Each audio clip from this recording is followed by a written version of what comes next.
Today's podcast is brought to you by Audible. Get a free audiobook download and 30-day free trial at audibletrial.com/voicesinmyhead. That's audibletrial.com/voicesinmyhead. Over 180,000 titles to choose from for your iPhone, Android, Kindle, or MP3 player. That's audibletrial.com/voicesinmyhead. Give it a try today.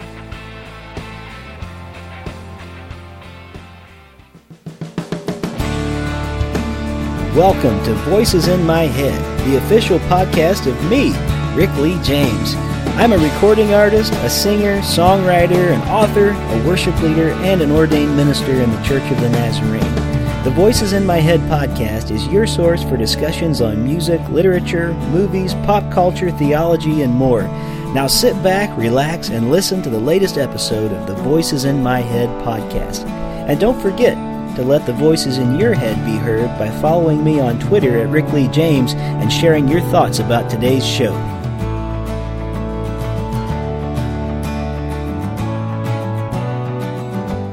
Welcome back to Voices in My Head. As always, I am your host, Rick Lee James, and this week on the podcast, we have another Rick, which is like Rick squared this week, which I'm pretty excited about. We have Rick Incorvati. Please tell me I said that right. You said that perfectly. All right. Good to be with you. Well, thank you for being here today. Just a quick introduction of you, and I'm going to let you do most of your introducing just by telling us some of your story. But you are here in Springfield, Ohio, where I live, at Christ Episcopal Church. You are a deacon there, and you also teach at Wittenberg, which we'll look forward to hearing a little bit more about that. But you've been here, I think, roughly maybe 15 years, I'm thinking. I got here in 2002. Okay, all right. I came at the end of 2001, so we've been here almost the same amount of time in this community. So our paths are intersecting. A few weeks ago, after the Charlottesville incident, just to give our listeners some background on this, and definitely I talked about it on this podcast because the whole world was sort of up in arms about that. And I got to hear you at the Charlottesville vigil that we had here in Springfield, which was actually a really beautiful night. I think there was, 250, 300, something like that? That's what the newspaper said. That's what the newspaper said. It was a good crowd. Good crowd of people. And a nice lineup of speakers, beautiful weather. Just all the planets aligned that night. Something special was happening. It was very nice. And then maybe a week and a half ago, we had an event called Faith Community Unites that a lady in our community just had a burden for.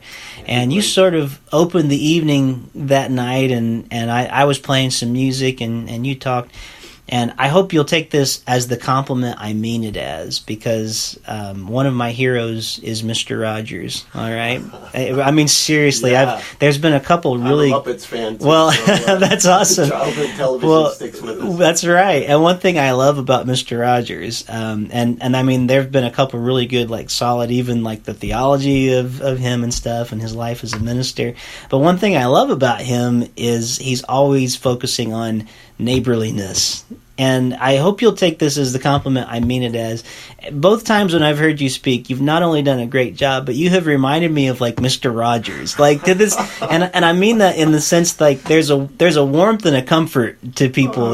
There's people that when they talk, they're almost like comfort food. Like that. And so I have felt every time that I've heard you speak, I've felt just a real kindred spirit with you, and so I've always appreciated that. So we had a chance to talk and just say, hey, we should get together and do a podcast because you've got a lot of interesting things going on in your life, and I'm looking forward to hearing more about your story as we talk because I think. To share. Well, I appreciate you being able to do that. My pledge has been to listen to brothers and sisters in the church, and we do a lot of that on this podcast. And it's not always people in the church. We've had movie stars, we've had actors, we've had directors, we've had different people. But the thing they all hold in common is a journey of faith in some form or another. And many of them come from many different walks of life. And we live in an age and we live in a society where the church doesn't know what to do with gay Christians. I think the church universally almost is in this struggle. And for certain for certain things, it seems like all of a sudden churches become fundamentalists and they just want to quote scriptures left and right, and they'll say things like this. Yeah. And other times we claim, oh no, we've moved beyond fundamentalism and we don't want to be there, and yet somehow we still get stuck on certain issues. And you are the director, and are you also the founder of Equality Springfield? Yeah. Organizations come together because there's a spirit in the community. Sure. And so founder feels like too much is being said about what I did. But there was a dinner at my house. Okay. And some people who were interested in having a voice in the community came together around that dinner. I think that was around 2009 sometime. And just had ideas about the ways that LGBT people might be represented. I think one of the big marks of a community too is their policies on discrimination, and so there was some interest in being a voice at City Hall and seeing if we could join those communities where we said firing and evicting was conduct that we didn't want to extend to our LGBT citizens. Sure. So we tried to start that dialogue and kind of formed a broader community in the process of being that voice. I mean, it's an ongoing conversation in Springfield, as it is in many communities. But by starting that organization, it was a gift, because there were people who came into my circle, and I'm sure into other people's circles too, who otherwise may not have met, may not have had an opportunity to get to know each other and to try and be voices of change in one way or another. Okay, very cool. Well, I'm looking forward to hearing your story. That's really what, just so our listeners will know, that's what this podcast is about tonight. I am always interested in hearing stories of people, because when I hear their stories, oftentimes I am enriched and my own views begin to open up and see things in new ways. And so I wanted to talk to you because you're actually a person I highly respect in the faith community. And not just you, but people I respect talk about you with respect. And so I'm getting to know you more, and I'm glad to have you here to tell some of your story tonight. And so what I'd like to do, if we could, and you can go as far back as you want to, but I'd love to know a little of your beginnings, where you come from, maybe what your faith background is, and you can go to as little or as much detail as you really want to, but you didn't start out in Springfield, Ohio, but somehow you're here now, and you're on staff at a church, but you're also a teacher at Wittenberg University, which you've had to do a lot of study to get to that point, for sure. So why don't you start wherever you want? Maybe just, as a child, give us some of your backgrounds and just start telling us some of your story. If it's okay, I might interrupt here and there with questions along the way. Yeah, please do. But okay. And before I get there, though, the hearing stories about a person that may be in part due to the person, but it's also a Springfield thing. It's one of the reasons I've enjoyed living in Springfield, because I feel like I've known you in part at a distance, just from some of the same coffee shops we've been around, where we've just been moving in circles that seem to. I mean, we're going to intersect eventually. Sure, so right. I'm glad when you said, "Well, come on by and let's have a conversation." Yeah, well, in this community, I'm thankful. I feel like it is sort of a tight knit community with people that I felt a lot of love here. And we've got a bad reputation, like we keep getting this saddest city in America, and that there was a list a couple months ago, the most white trash cities in America. We were the top 10 or something. Yeah. But I like our community, and I love our people here. Yeah. Just kind of start. Where are you from originally? Yeah, so I grew up in a town that was not too different from the Springfield. It was Barberton, Ohio, which is on the south side of Akron. Okay. And Barberton, you could kind of cut Springfield in half. Springfield's about a 60,000 city. Barberton's about a 30,000 city. Mm-hmm. But it was called the Magic City because it had this industry that powered it, and everyone was very proud of, in the way that Springfield is proud of its industrial past. So I grew up there in that Magic City. And I grew up in the house that my grandpa built, and my dad was captain of the football team, and my mom was the head cheerleader, and they were living in that house. So very much part of our community. And the church, as I was growing up, was the Episcopal Church. And this is not an unusual story. where you have one spouse who's Catholic and another spouse who's Protestant. And if they're dead set in their ways, they're going to find some happy medium in between. Right. And the Episcopal Church has always been that church that maintains a lot of the Catholic traditions, but some of its theology tends towards the Protestant Reformation, or grew out of that moment. So my mom and dad found a home in the Episcopal Church, and I grew up doing a lot of the things that young people do in the church. You go to Sunday school, and I always wonder what's going on during the sermon time when you're not there. Think something mystical's happening that the kids can't be around for, and then drive home and get donuts at Krispy Kreme on the way home. So there was a lot of tradition there. So it was a magic place if it had Krispy Kreme, right? It was. See, the things you remember, I forget all the sermons, but I remember that piece. And so it was part of the family routine. And I don't think, like a lot of things in life, I don't think I felt the full dimensions of that till I got older in my life. But I had a good youth. I was, had never wanted for friends in middle school and in high school. But I always knew I was gay. At some level, I always knew that was there.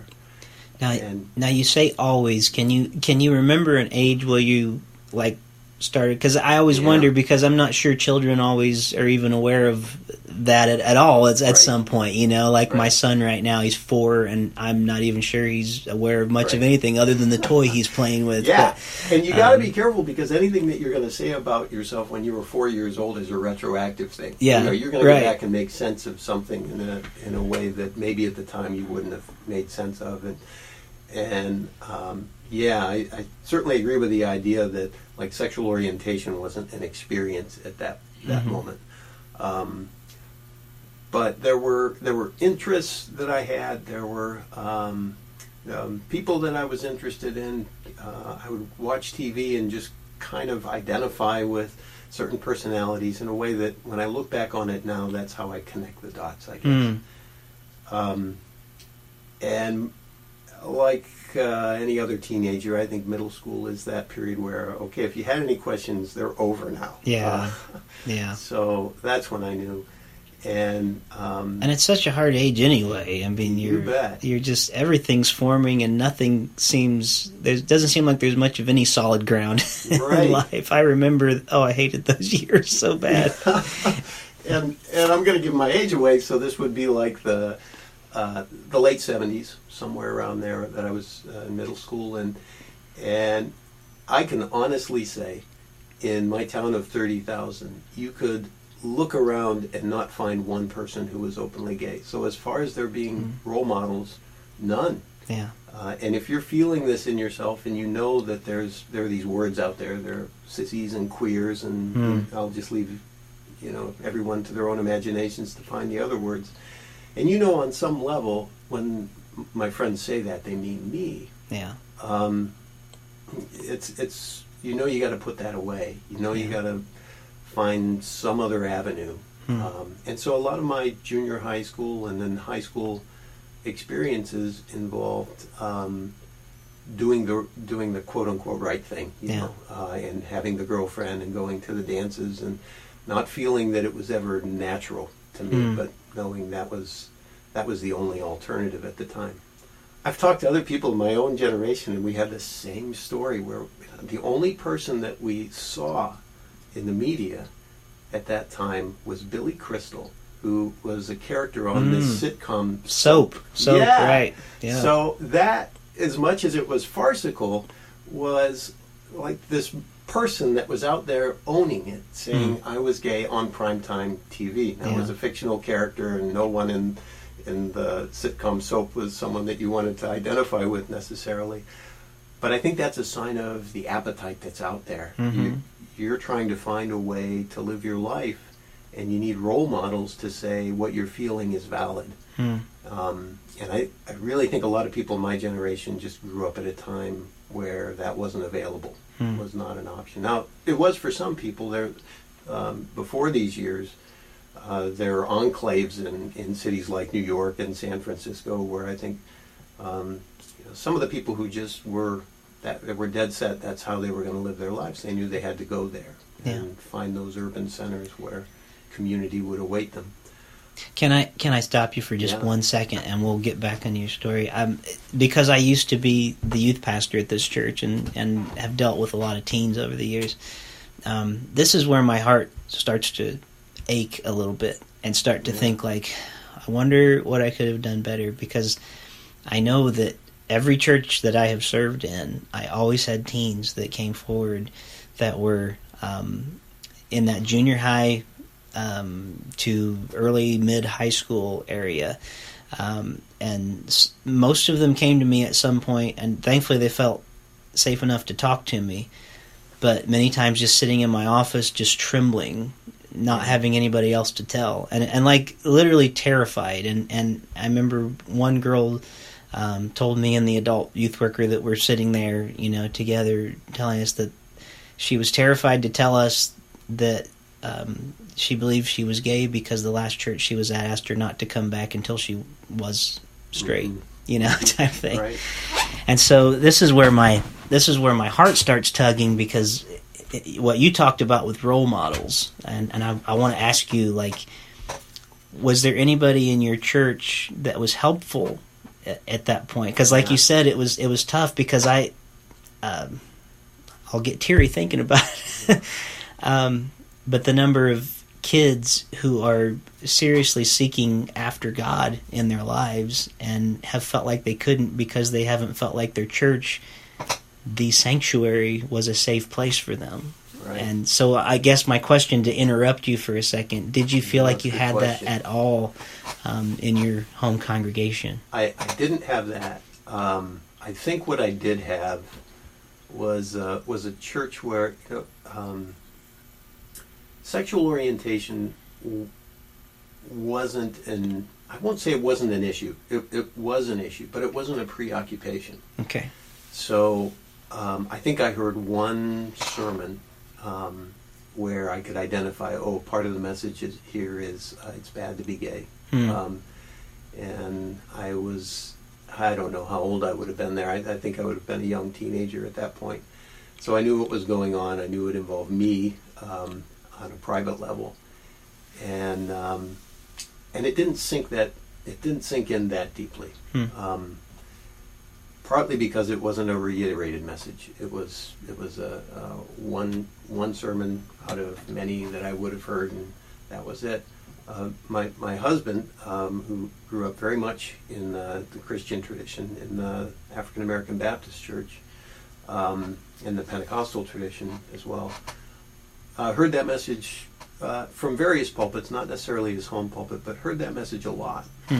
And so I think his relationship to the church is really an interesting one, because he is deeply invested in the life of the church. His whole family was.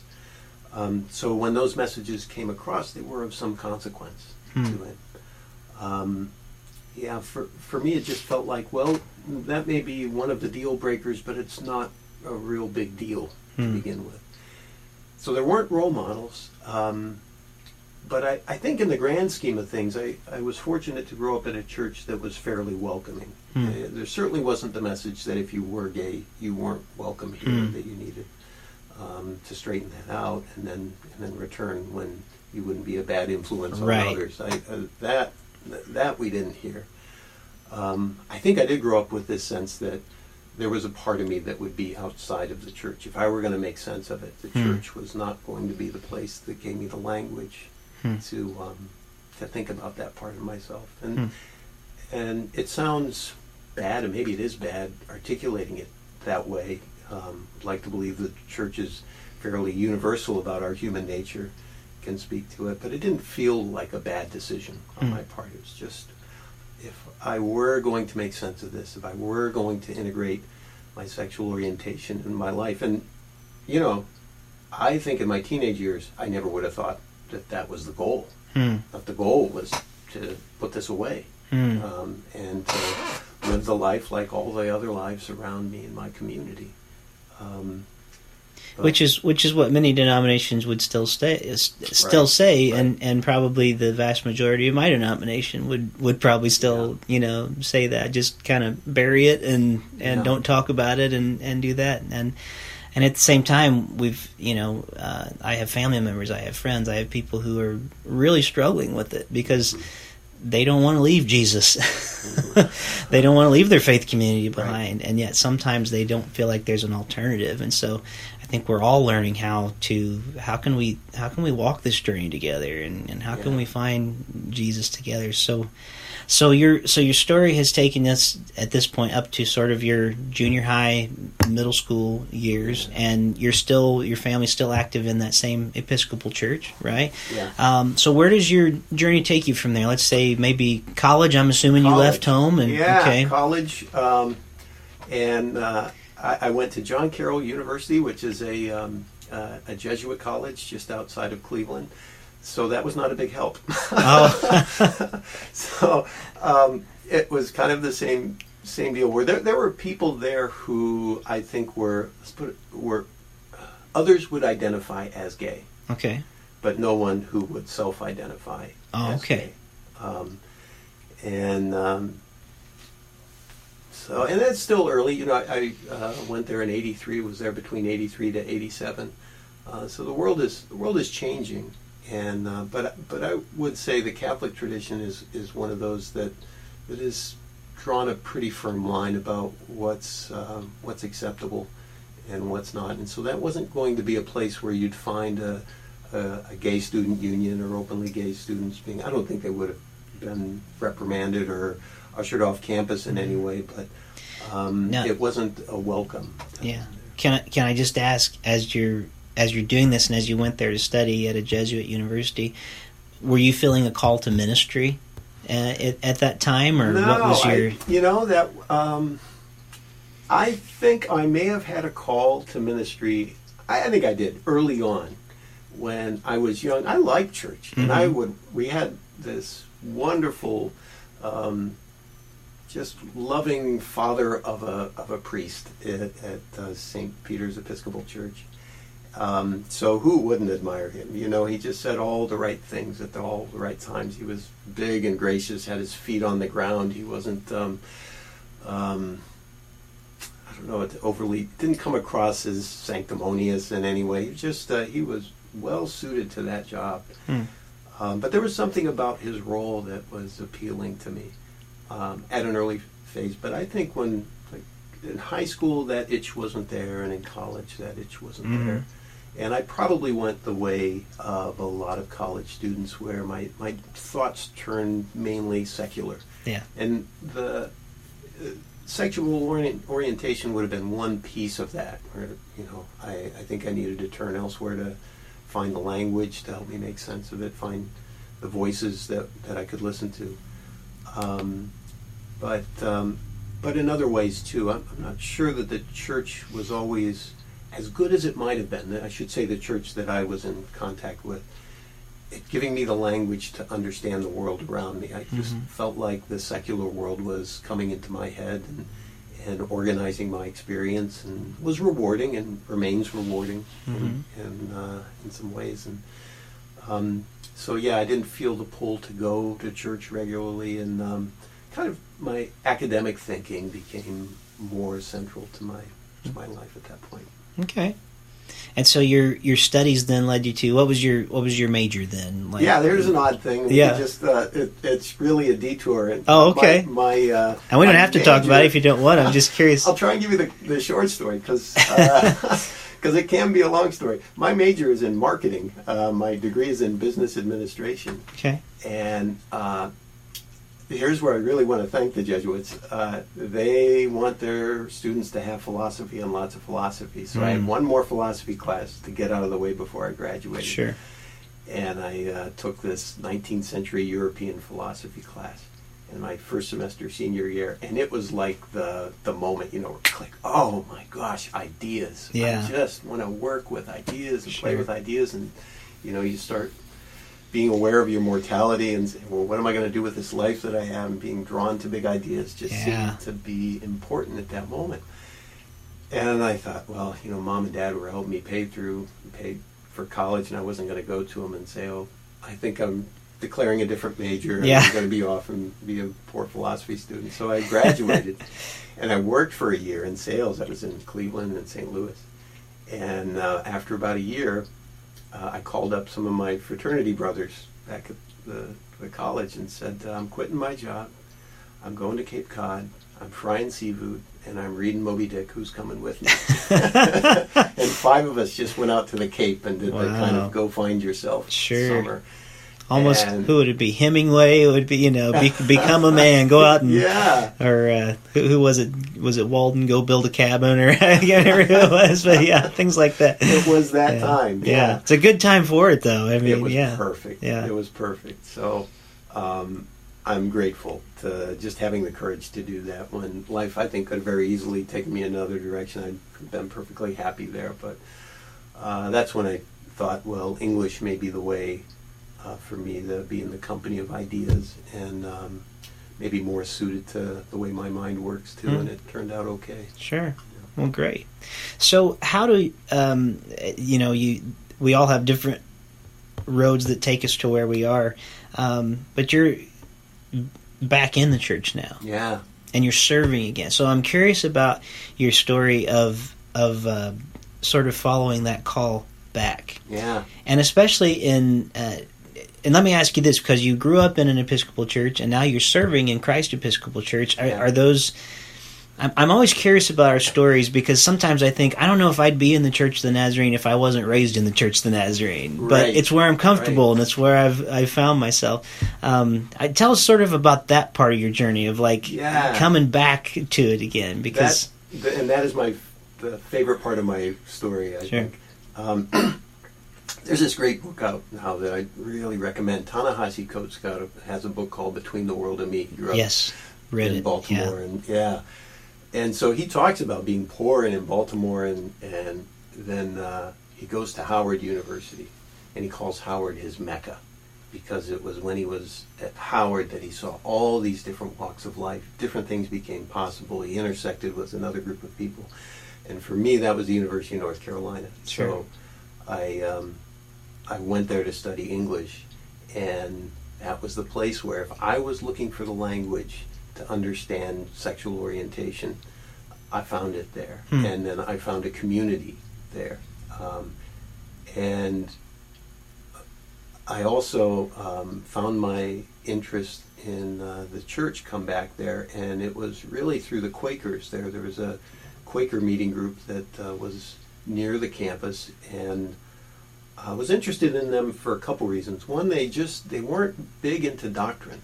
The Quakers were more about that silent voice within and being still long enough to discern what that voice was saying to you, and then having the courage to live the life that voice was telling you to live. Wow. So the Quakers brought me back to church. And they're still part of my practice, still part of my life. The other part of them that always nags at the back of my head, or at least seems like the question that I would hope every Christian would ask, is if we look back to the 18th century after, who was standing there in the way of slavery, saying, this is not the way to go? Well, it was the Quakers more than anyone who were the abolitionists.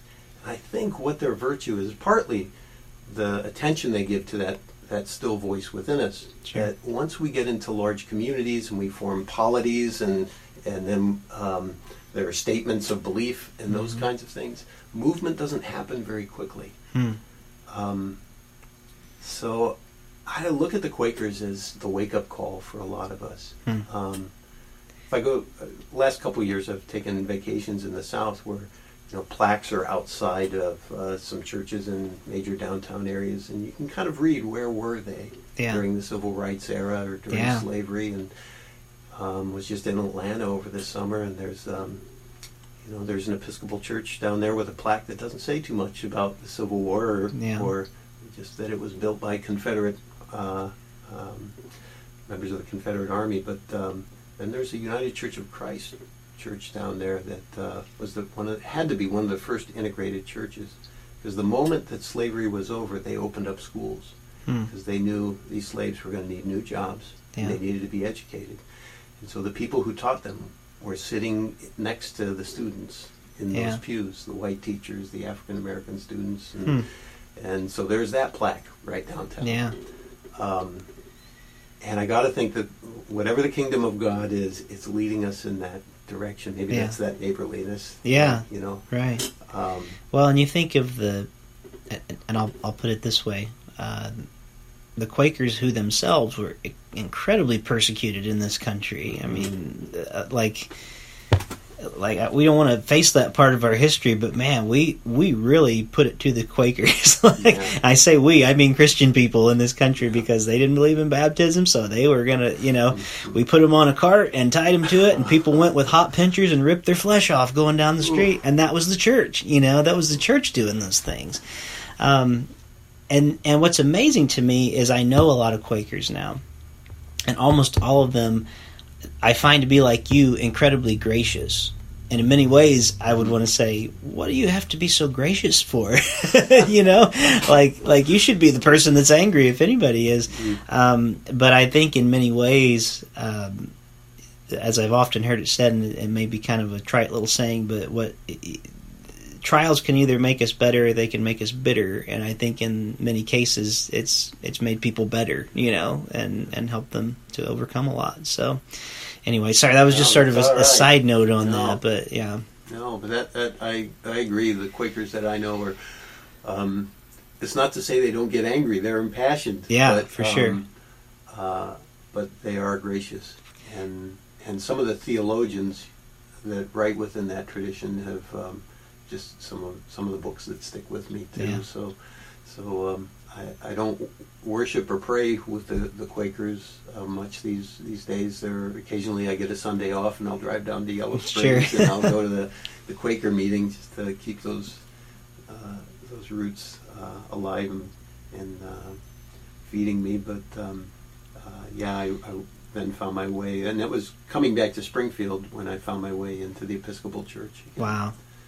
So I think the Quakers kind of brought me back into a relationship with God, and seeing social justice as part of living out a covenant with God. And the other piece of it was really much like what Ta-Nehisi Coates writes about. If you have the advantage in your life to spend some time in a place that you can call your Mecca, then you need to bring that with you. Because not everyone gets a chance to be in a place like that. Sure. So I feel really fortunate, because I don't know who I'd be if I weren't at the University of North Carolina. Where, there were my role models, there were the ideas, there was the acceptance. And there was rigor there too. It's not just a kumbaya, we all get along. Not that there's anything wrong with that, but it was all those things combined, and I'm grateful for it. And actually, when you really get to know people, sometimes it gets even harder to love them.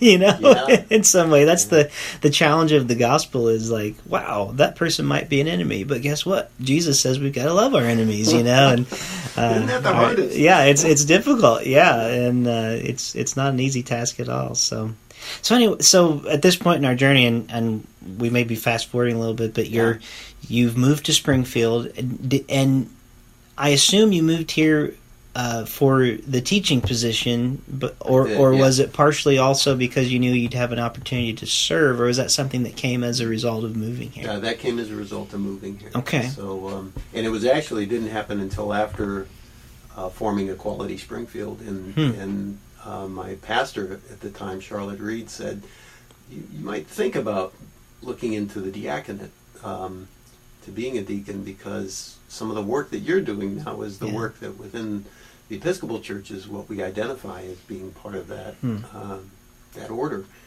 and it felt right to me, and it seemed, I think ambivalence is a way of life for me, so I never feel like I'm definite at any point. But as I went through the training, it's not really seminary, but there's a kind of a 3-year school that we went through. I did feel that I was able to connect my theology to the work that I felt I wanted to do, or that just felt right to me in the community. So the diaconate was kind of bringing that together. bringing my interest in the church and then finding a deeper relationship to God and an interesting community. I mean, church is first and foremost a community. Yeah.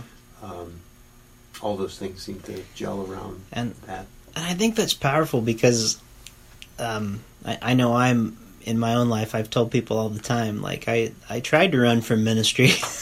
I tried to get away from it in many ways. I just wanted to be a guitarist out on the road playing for Vince Gill or somebody. That's all I wanted to do was, and I didn't know that this could be such a wonderful part of a journey, that there was still going to be music and still going to be life in other ways. But I tried to run from it for a while. My dad was a pastor. I didn't think I wanted to be. So it's interesting to me always to hear these stories, because even just hearing your story and your journey back to even learning to listen in a contemplative way and start to find that voice of God that was speaking to you in the midst of Mennonite congregations and wherever you were, because a lot of our hearing God is just allowing ourselves to be quiet enough to hear it in many ways. Yeah. I'm always just fascinated in the idea that maybe we are not as free as we think we are in some ways. Maybe free is not the right word, but I can remember this, and sorry, this is going to be off topic just a little bit, but not incredibly. Sounds good to me. Whenever I was being ordained in my denomination as an elder, which is it would be sort of like what you do, but I can preach and do things in this denomination and do the sacraments and marrying and things like that. So it's a little bit different, but we still have the track of ministry you have to go through and several years of study and working in church. And my dad is also a pastor. And at my ordination, I was able to invite a minister to come and pray the ordination prayer over me, and they would anoint you and give you, say, take thou authority to preach the word and administer the sacraments, which is a pretty powerful moment. Mm-hmm. But when my dad was praying over me, he prayed this prayer, and in his prayer he said something I never knew. At least if I had known it, I'd forgotten it. I knew I was born way premature, like months early, and I spent the first several couple months at least, I think anyway, in like an incubator type thing in the hospital. And my dad, as he's at my ordination praying over me, he says, Lord, as I told you when Rick was in the hospital for all those years and we were afraid we were going to lose him, I told you then I was going to give him to you for your service and whatever you wanted. And I see it coming to fruition today, like that. Well, there wasn't like this push from my dad throughout my whole life to be like, you've got to be a minister or whatever. Yeah. What's interesting to me is that it was God's direction and leading that took me to this path where all of a sudden I went like, I thought this was my choice, like, or something, story. So I feel like I can almost hear some of that path in your story too. Like it's not even something you were seeking out. It's almost like, hey, God is the one seeking us. It's not us seeking Him. Yeah. And sometimes it would be easier if we could get away from Him. But God is a relentless pursuer of our lives and just comes to us. So anyway, sorry, I took that side trail. That's a good message. But I hear that, and I hear that in your story. And so it's kind of it's an awesome thing. I always want to celebrate that when I hear it of like, wow, we're not as big as we think we are in some ways.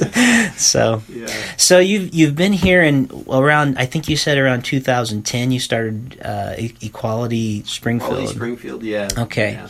And sort of the purpose behind that, just for listeners who won't know. Most people that listen aren't from Springfield, so they aren't going to probably know fully what this is. But yeah, and I got involved in, I'll try and tell this in a short version.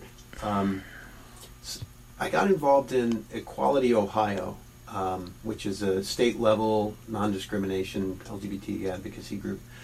And the reason for getting involved in it, I've heard other people who are gay, lesbian, transgender tell the same story. In fact, there's a one person right now who is the only openly gay legislator in the state house. And she tells the same story. If you ask her, when did you decide you were going to get into public life? She says 2004. And when I came to Wittenberg, I didn't say anything about being gay. I just figured this is a private thing, and advocacy was not something I was going to do. But in 2004, that was the year that on on our ballot was an issue that would put the marriage prohibition in the state constitution. Now, it was already against the law, so this was really an effort to try and put a nail in the coffin. And everyone knew it was going to pass, but when we saw the numbers by which it passed, it felt like a kick in the stomach. You know, and that was the thing when I said, I've got to get active. I mean, I think I literally just was online like the next day or 2 days later, just processing that all. Well, that's when Equality Ohio started. And that's when Nikki Antonio decides she's going to run for public office. And that's when I thought, well, I've got to do something, because this is, it felt degrading, unnecessarily degrading. And so that got me interested in being a voice in some way or another. And then being involved at the state level, just on a board, so you're, traveling into Columbus once every month or something, and being a part of meetings was the extent of it. And then feeling like, well, if you're going to be committed at the state level, then you should be at work in your community too. And that's kind of where Equality Springfield for me got started. But there were other people who were, who I think, had an appetite for it. There's one other story around it too, and I don't, somewhere around 2009, it was the summer of 2009. I don't know what put me in this direction, but I decided I was going to write a letter for the Springfield New Sun, kind of a longer editorial, and see if they would publish it. And they did, or they said, yeah, we want to put this in here. And all this was me saying, here's how Springfield looks through the eyes of a gay person, and it would be beneficial for other people like me if the community made this statement that if you feel you are fired or evicted or denied services because you're gay, lesbian, transgender, you would have some recourse. That should be against city policy. Right now, it's legal, and there are people who want it legal and fought to have it legal, and so it is legal.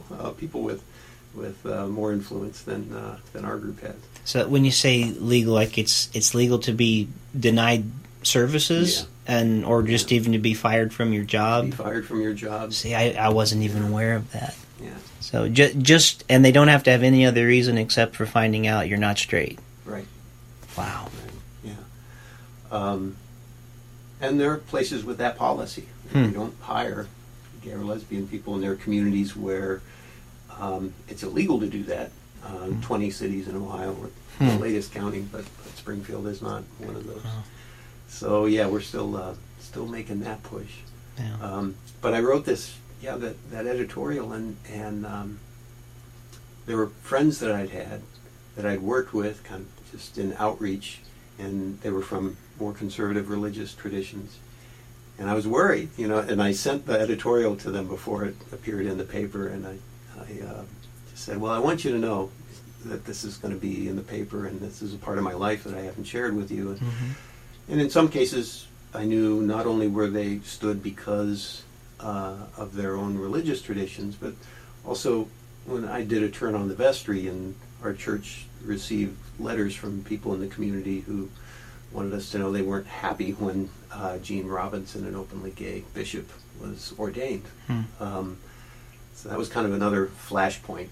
And so these were my friends, but I don't think they knew I was in the vestry meeting where their letter was read. And I experienced nothing but graciousness. I remember one friend in particular hugging me and saying, well, we're Christians, we don't agree. But just, you're always that person that you were for me. So wow. That was a moment for me to say, okay, here's my picture. Here are my words. I'm a gay man. I'm living in Springfield. I don't feel that there's a tension. I'll say I don't think, I don't feel, and I don't believe that there's a tension between my orientation and my Christian life. And this is who I'm going to be as a member of this community. I think that was kind of a launching pad at that moment.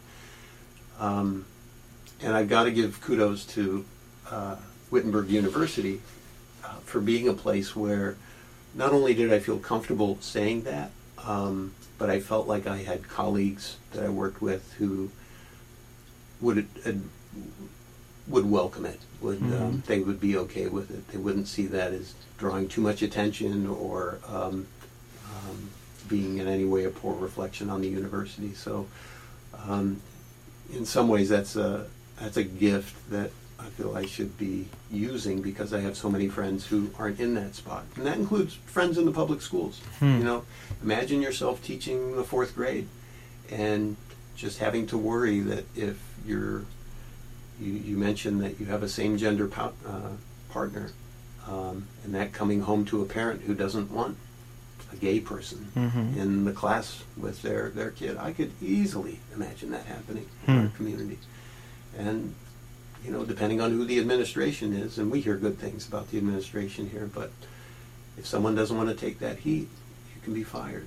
And you wouldn't be hired again. Wow. So I'm curious and I don't know exactly how to ask this question. I guess I'm trying to think it through as I'm saying it.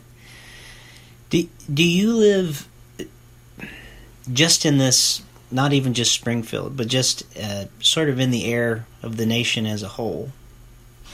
Do you live within the background sort of a sense of fear? Like, and I'm gonna equate it to this. My good friends who are black, there's a sense with them that they have been pulled over many times for no reason, really. I mean, seriously, no reason. Like if they were doing the same thing I was doing in the car, I didn't get pulled over for that, but they've gotten pulled over, they've gotten frisked. One guy that was a guest on my show said he's seen a gun like 6 times in his life. 4 of those were pulled on him by police officers when he was just walking down the street.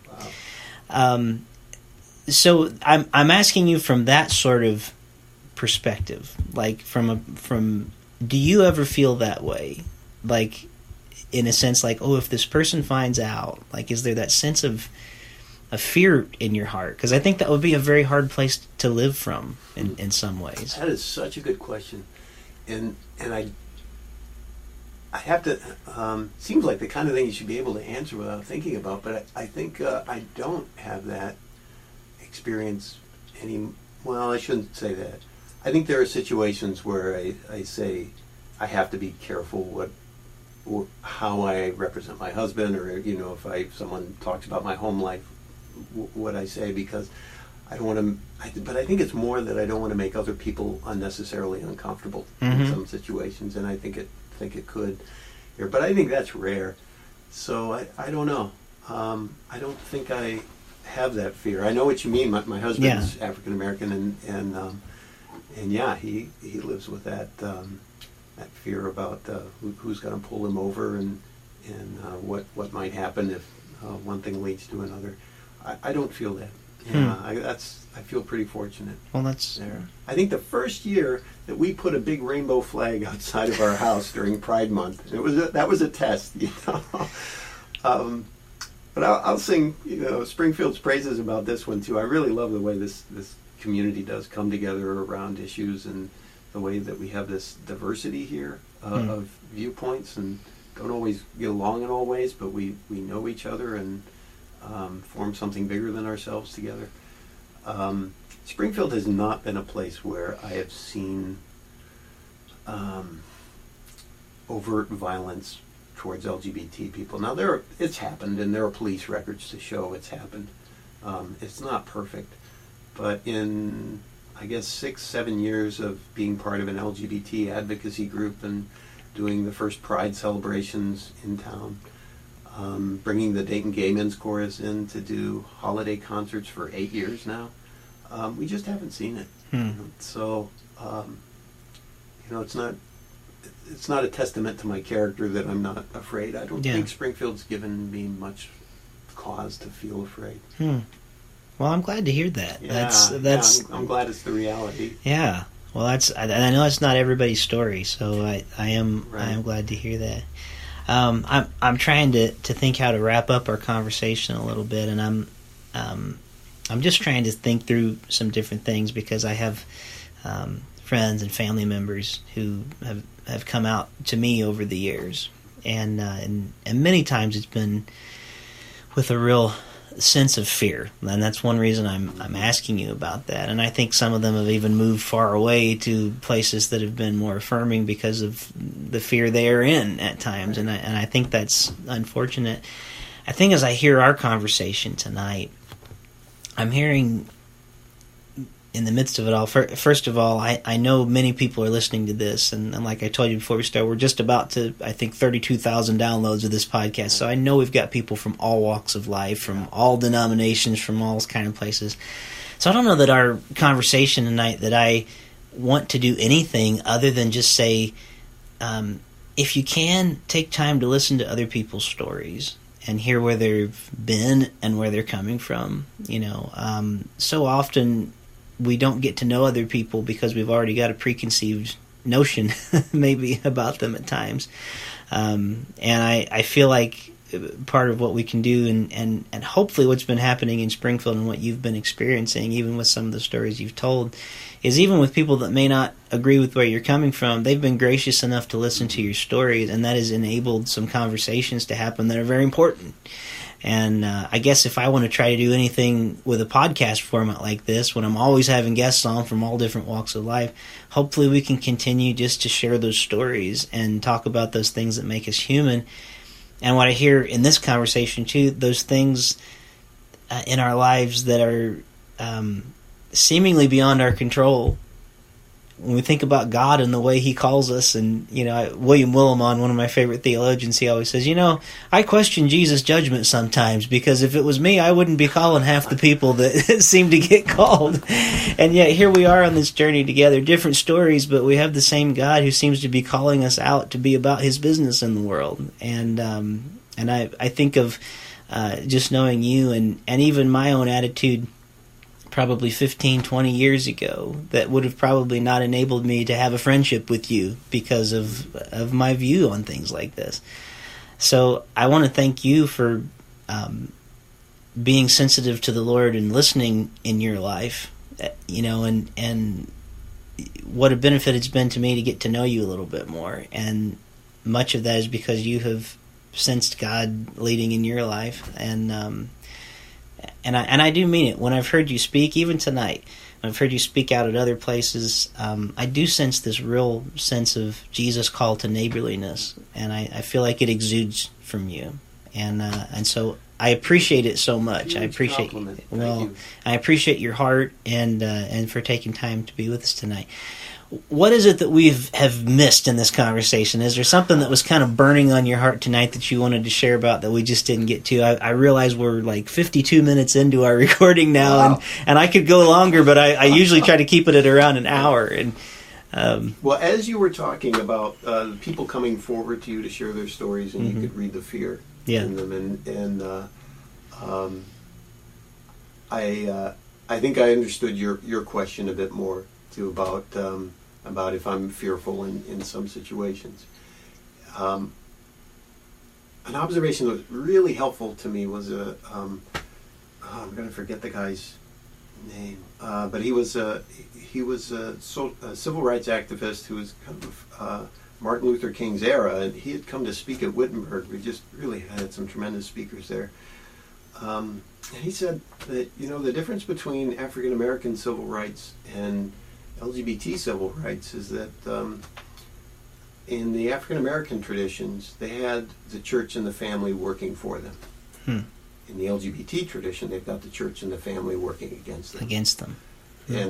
And I think that's where that fear is that for some people, not for everyone, but for some people, the things that would be bulwarks for them, the things that would prop them up, they think might not be there in this moment as they're coming forward, saying what they're saying.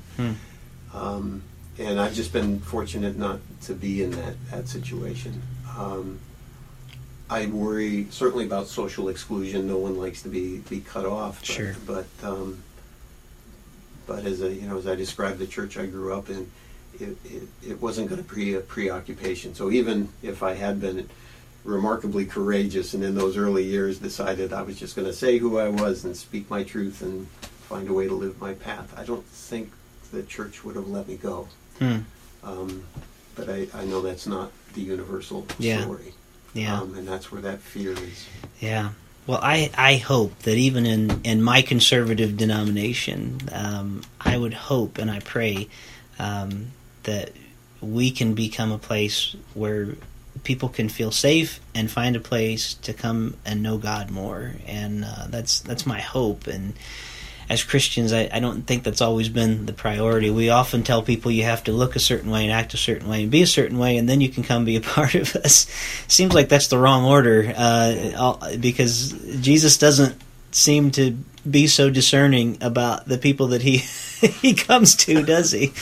And all of us have to be. I think all of us are stretched by God, and all of us are stretched to become so much more than we ever would have been without Him. And so anyway, I appreciate you taking time tonight. I hope you'll come back and be a guest again, and we can talk about some other things. One thing I know about you is, I don't want to pigeonhole you. Like I have a tendency to feel like at times when I have guests on who are black, I don't want them to be like, oh, you're my black friend, or because I want them to be known as like, hey, you're my friend, and I don't want to just be, oh, you're my gay friend. I don't want it to be just that way either. And I know that you have so much that we could talk about and share and matters of faith that are not even about this necessarily, and I'd love to do that sometime some more. But thank you for tonight and having this conversation with me. Thank you for your openness, your graciousness, and just making me feel at home here. Well, I appreciate it. I'm glad you feel that way. Well, as I say to all my guests here on Voices in My Head, thank you for being one of the voices in my head this week. Thank you for joining me here this week on the Voices in My Head podcast. I hope you'll visit me on my website at rickleejames.com, follow me on Twitter at rickleejames, like my artist page on Facebook at facebook.com/rickleejames, and keep up to date on what I'm writing at my author page on amazon.com. Make sure to follow my calendar on the website, and if you would like to have me come to your town to do a concert, a speaking engagement, or a book event, you can book me through my website by clicking on the link for Pair Booking Agency. That's P-A-R-E Booking. And finally, it would mean the world to me if you were to leave me a review of this podcast on iTunes. The more positive reviews that we receive, the more visible this podcast is on the internet. And now the benediction. May the God of peace, who raised Christ from the dead, strengthen your inner being for every good work. And may the blessing of God Almighty, Father, Son, and Holy Spirit rest upon you and dwell within you this day and forevermore. Amen.